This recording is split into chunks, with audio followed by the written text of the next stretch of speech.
I am super excited. This car has never pulled like it pulls now after I've redone the turbo. Technically, it's because we are just having so much boost.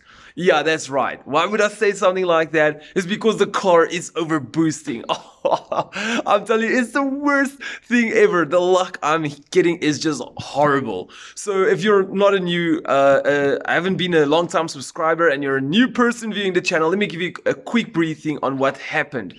When I bought the car, it had a turbo vibration. I never knew it because the air intake box just muffled the sound so bad. So I sent the turbo in after I first did an induction key. That's when I heard the turbo was bad. I sent the turbo in for repairs. It came back even worse. The car wouldn't hold, it was boosting later and then it couldn't hold boost. It was just something out of a comic book, honestly. So I had to take it out again and send it back in. So when I sent it in the first time, I told them that, look at this wastegate flap. I'm not happy with it. So now they've altered it and now the darn thing is just so tight. The wastegate is just struggling to be pushed open. So I'm telling you, what else can go wrong, right? And especially now that we are actually preparing for cash days. I want to take my A42 cash days and actually trying to see if we can do something there. I doubt we're going to be able to win it, but I'm going to be there trying my best. So for today, I'm going to data log my turbo. I want to see, is my actuator actually opening? So basically what I'm going to do is I'm going to show you guys the previous graphs and I'm going to tell you guys what I want. So before we continue, let's quickly start with that. Let's get started. Let's quickly work through these data logs. So basically, I've got two data logs in front of me. The one is before I reconditioned my turbo and the second one is after I reconditioned my turbo. I'm just going to show you guys the before, the after, and what I'm expecting or hoping to expect when I'm going to data log my car now. That's even if it will data log because it keeps on going into overboost. Okay, so here is the first graph. I'm not going to go into major detail in this graph. I'm just going to give you guys like a quick show what's actually happening, what's going on. I did actually make a video in the past where I actually went overboard and explained everything to you guys. I'll drop for you guys a card in the top left corner. I think it's that side. So this graph in front of us is our RPM range. So this is when we started the data log. We did a third gear pull. As the RPMs increased, we got to our shifting point at 6,000 RPMs. It shifted and we just led off. So the graph I'm going to show you guys now is our specified value. So when we place our foot down at exactly over here, the car basically just requested for a lot of boost. So basically saying how this works is that the actual turbo should try to run as much as it can with this green line. Please do know that turbo cars are not perfect. So in that order, so when you do put your foot down, you've got some turbo lag. So obviously you're going to see a graph coming up a little bit later. It will never be on the green straight away. So then obviously we're going to look at the mid range and at the end range. How is it holding its boost? Oh my gosh, I actually caught it now. Let's see, there we go. I caught it. I just didn't tighten it probably good enough. Hey, it goes again. Hold on. I think we got it. Okay, so yeah, we're gonna look more at the mid-range. Okay, when the boost hits, we're gonna look at mid-range and then obviously the last bit of the RPMs, how it's holding its boost. So this is basically the first graph. As you guys can see, we're having our turbo lag. It kicks in at max at around 3,000 RPMs, which is not bad. It's basically normal for this car. And then we were actually over boosting all this time, but not too much. It was just like a little bit more. So then obviously, as we can even see there, it says it's asking for 2.1 bar and it's giving us 2.18 bar. So it's basically 1.2 and then it's 1.120 and then we're actually getting 1.180. So it's not that far off. And then here at the end, as you guys can see, we did have a little bit of a drop down of boost, but the car wasn't generally actually doing good. So just remember, just have a look here. It's 3,000 RPMs and look at how far it took it, like literally at the shifting point. That is when we started to lose boost. Let me show you guys quickly the other graph. So here it is. We're quickly going to go down. Once again, specified value is still the same. No software has been changed or whatsoever. But here is the actual. Oh my gosh, that's disgusting. That's really disgusting. We're only hitting boost at 3,668 RPMs. That is so bad. It's the entire 600 RPMs later, not earlier, freaking later. And then after that, straight away, you're at 4,800. We are losing boost up until all the way till we shifted. So that is actually horrifying. That's scary. So basically, we walked out of here at 1.717 bar. Wait, that's 0.717 bar boost. Previously, we walked out at 788 bar. So it doesn't sound like a lot, but if you look at the graph, look at where it actually kicks in, so much later than previously, and then also it's barely in boost and already losing boost. So this could be because of the wastegate, where it was just horrible after they fixed it, because the wastegate was loose. So basically what I'm gonna do is I'm gonna close this actual value. I'm gonna tell you guys what I'm hoping for. I'm gonna hope for this graph, but obviously I'm not gonna get it. I'm just hoping we're gonna get like an early boost. Once again, I hope you'll be able to data log. The car does go into limp mode, but sometimes it's like it works, sometimes like it doesn't work. I just need to know that the goal of this video is that I need to know, can the car's actuator actually open? Because if it does open, we can do some software alterations to try and fix this entire problem instead of taking it out again, sending it back in, because according to them, they have tightened it to race spec, if there's something like that. I'm not sure. So basically, we're hoping for generally the same graph, but here, let's say where it's at max. Oh, this graph is in the way. Just look at the bottom of the graph, well, the bottom of the square. Anyway, here where it's kind of like at max, we're hoping that it does come down. That's all that we're hoping for. We don't hope it's going to remain the same all the way across, and that's going to cause an overboost. We're hoping for it to come straight down. So basically, I've done the entire video and we haven't even went to the road. So let's quickly go to the road. We're going to data log the test, data log the turbo. We're going to see what it does so we know what our further action is to try and resolve it. If it's going to be software, or maybe we're going to have to take it out again. Not looking forward to that. It's actually a lot of work, and I'm getting old. My back is getting painful. Okay, so basically we are on the road. We're gonna test it. I'm gonna hit start. Please do not overboost. No overboost alarm. And fail attempt number 1.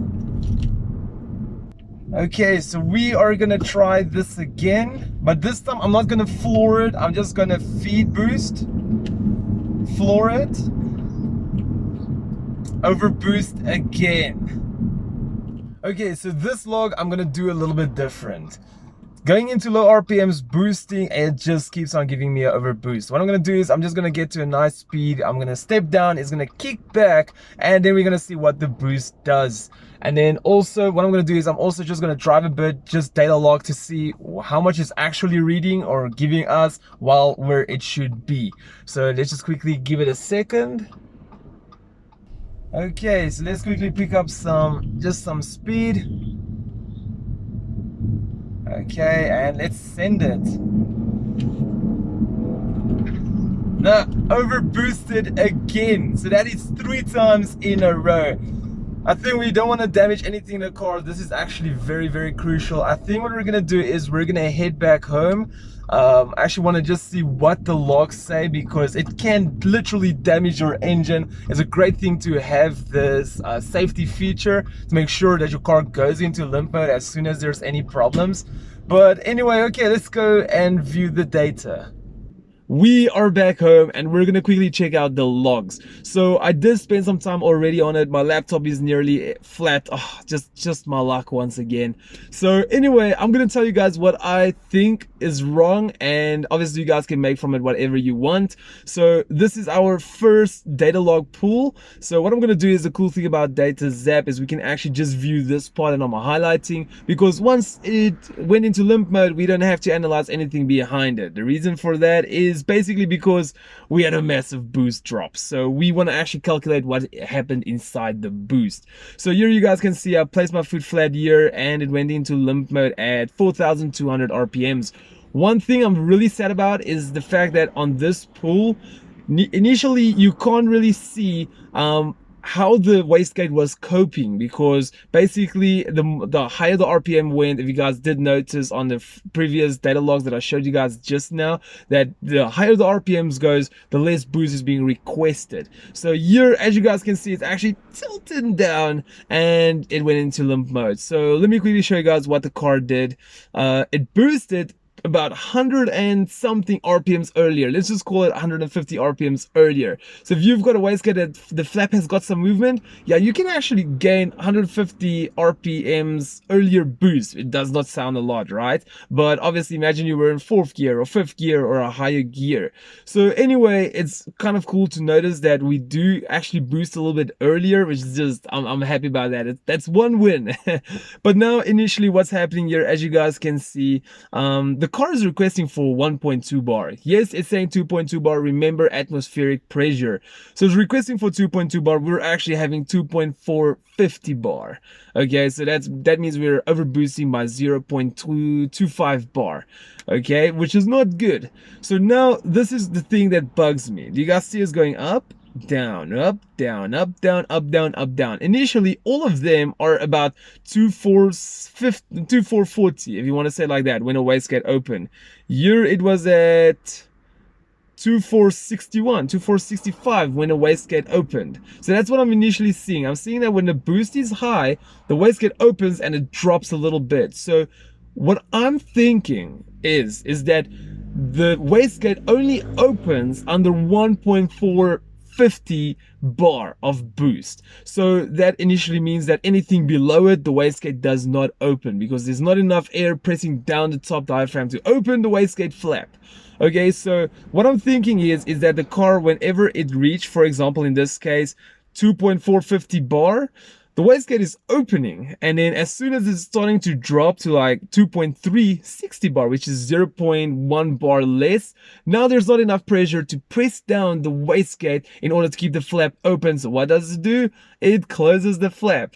Now that the flap is closed, it's picking up boost again. Then we go to the same story. We reach 2450 bar. It opens again and it drops to 2386, where it obviously then shuts and we pick up boost again. So this is initially what I'm thinking is happening over here, which is not good. It means that the wastegate is just initially too tight for the turbo's boost. It's technically where it should have been opening at, let's say, 1.2 bar boost, it's opening at 2.4 bar. So I'm glad to see it opening at 2.4 bar, well, including atmospheric pressure at 1.4 bar. It's not actually taking it into heaven, because this can turn out really bad. Even if you guys will be like, whoa, dude, you're data logging your car when it's over boosting? Yeah. I do stupid things. So that's what I'm thinking is happening. The boost is opening, the wastegate is opening, closing, causing this wave. So for the second data log, we're not even going to analyze it. I actually data logged it, forgotten to clear the codes, and yeah, initially we data logged a limp mode. So if you want to see how that looks like, it looks something like this.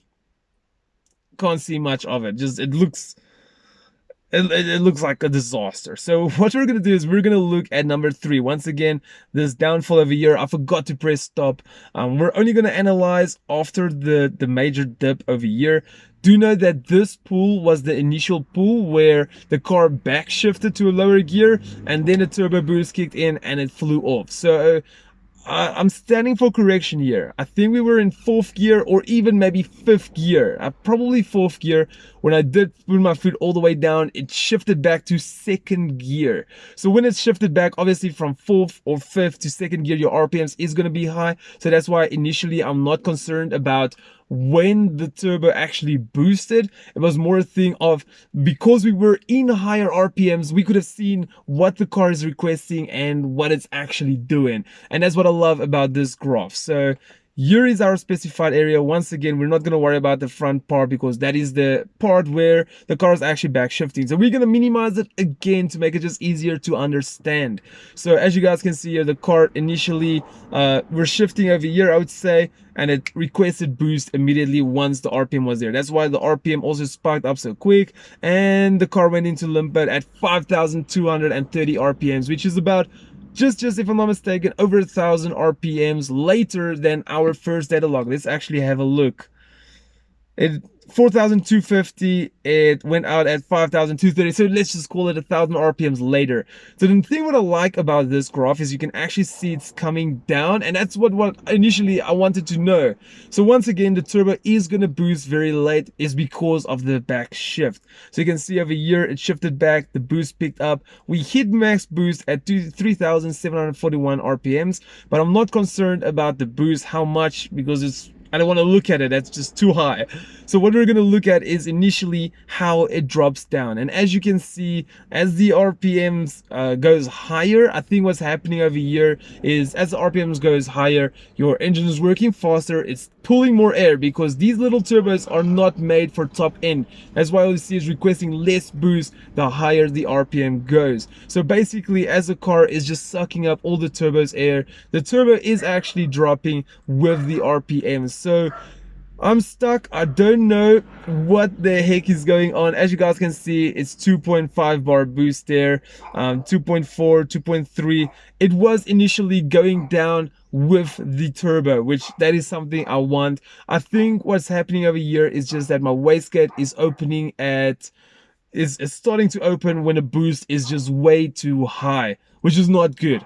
Okay, so I think for this video we're gonna wrap it up. My laptop's about to die. I've got a few plans of what I want to look at. I actually want to see if I can build something or make something which initially I can use to see at how much pressure the wastegate is opening. So I've got to find like some kind of pump that I can actually just increase the pressure with a bar. As soon as I feel that, oh, the wastegate is opening, then exactly I know I can look on the gauge and trying to see, oh, it's opening at 1.4 bar. Then I know that it's just too stiff. It's just requesting too much air. So I'll take it from there. I'll try to also brainstorm what my next suggestion is. Obviously now is not to drive the car, drive it as minimum as possible. We've got a cash days coming up. I got to sort it out these off days in order for me to make sure when we go for the cash days that I'll be able to race. So anyway guys, thank you so much for watching. I do hope that this gave you guys some problem finding ideas. Gotta find my speech problem there. So hopefully it makes sense. Maybe you guys view it differently than I do or whatsoever. As initially the only thing what I can think is happening over here, because none of the graphs actually look as like this. And the thing that bugs me is that if you look at it, it's literally the boost is a flat line, which means it's requesting 2.4, 1.4 bar, 2.4 with atmospheric pressure across the board, because that's where the wastegate is opening. But anyway guys, thank you so much. We're gonna drop this sad video over here. Step 2, let's take it from there. But anyway guys, thanks so much for watching. I do hope you enjoyed this video. Look, it's amazing making videos again. It's good to be in a schedule, even though my upload schedule is a complete mess. Hopefully by this video it will be much better, because yeah, I'm a few videos behind.